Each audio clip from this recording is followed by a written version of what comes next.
છેલ્લા 3 દાયકાથી ગુજરાતની સત્તા પર રહેલી ભાજપ સરકાર સામે હવે લોકોનો આક્રોશ સ્પષ્ટ દેખાઈ રહ્યો છે। રોડ રસ્તા અને ગટર જેવી પાયાની સુવિધાઓ માટે પણ સામાન્ય નાગરિકોને અધિકારીઓ અને નેતાઓ સામે રજૂઆતની ભીખ માંગવી પડે તેવી સ્થિતિ ઊભી થઈ છે। મળતી માહિતી અનુસાર એક સોસાયટીમાં છેલ્લા કેટલાય સમયથી ગટર ઉભરવાની અને રોડની અત્યંત જર્જરિત હાલતના કારણે રહેવાસીઓ ત્રાહિમામ પોકારી ઉઠ્યા છે। આ અંગે વારંવાર રજૂઆત કરવા છતાં કોઈ કાર્યવાહી ન થતા આખરે સોસાયટીની મહિલાઓ સહિતના લોકો રસ્તા પર ઉતરીને વિરોધ પ્રદર્શન કર્યું હતું, જેનો વિડીયો સોશિયલ મીડિયા પર વાયરલ થઈ રહ્યો છે। વિડીયોમાં આગળ વધતા પહેલા અમારી ચેનલને સબસ્ક્રાઇબ કરવાનું ભૂલશો નહીં, સાથે જ બેલ આઇકન પર ઓલ નોટિફિકેશન ઓન જરૂર કરી દેજો, જેથી નવા વિડીયોની નોટિફિકેશન તમને મળતી રહે।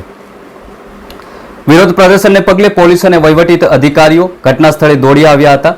મહિલાઓએ રસ્તાની હાલત અને પાણીની સમસ્યા અંગે પોતાનો રોષ વ્યક્ત કર્યો હતો, જેનો વિડીયો વાયરલ થયો છે। આ વિડીયો પર નજર કરો, જેમાં મહિલાઓ વિરોધ કરતી નજરે ચડે છે।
આજે જે મુહૂર્ત કર્યું है आईटी चालू करावो काम बधी वस्तु है ने भाई ये बधी वस्तु 4 महीना થી આ લોકોને ગુરાવવાનું જાટવી છે। આ 4 મહિના થી મારો જોવી નો રહી છે।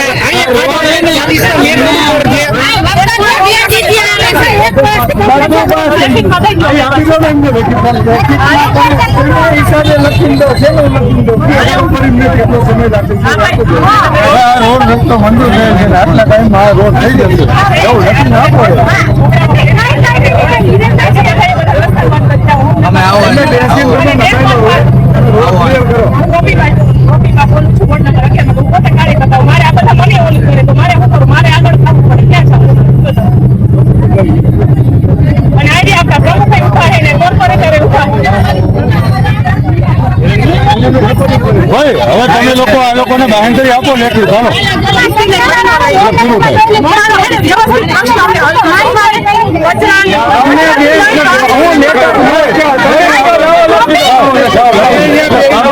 રોડ ચાલુ થઈ જાય।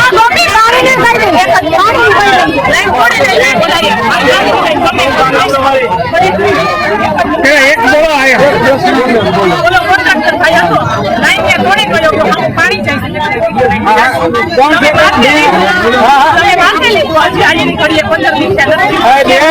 દિવસ થયા મારી વાત તમારો અરે આ જો એમાં તમારો ઇલેક્શન કરી ગયો છે અને આપણે પ્રેશર લાઈન ની વાત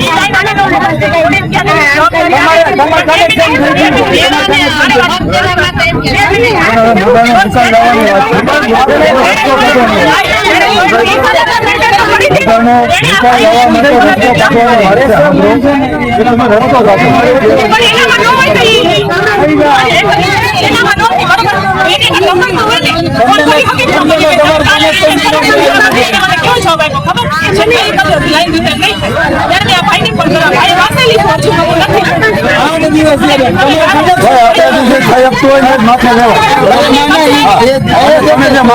કરી દેજો પાછા. હાલો લખી દો ફટાફટ થોડું કરો. હાલો જે મુદ્દાઓ છે લખી દો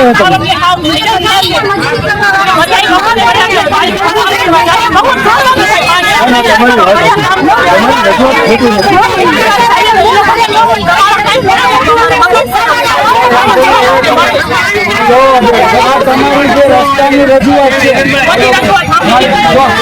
તમારી રસ્તાની રજૂઆત છે બરોબર. અમે હોતા એની વાંહે પડ્યા હોય ત્યારે આજે એ વસ્તુનું ખાતમુહૂર્ત થયું. બેન જો આ વરસાદ છે ને વરસાદ આ રહી ગયો ને આ તો તમે કેવો ને તમને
લોકોનો સીધો આક્ષેપ છે કે અધિકારીઓ અને નેતાઓ પાયાના કામો પ્રત્યે બેદરકારી દાખવી રહ્યા છે.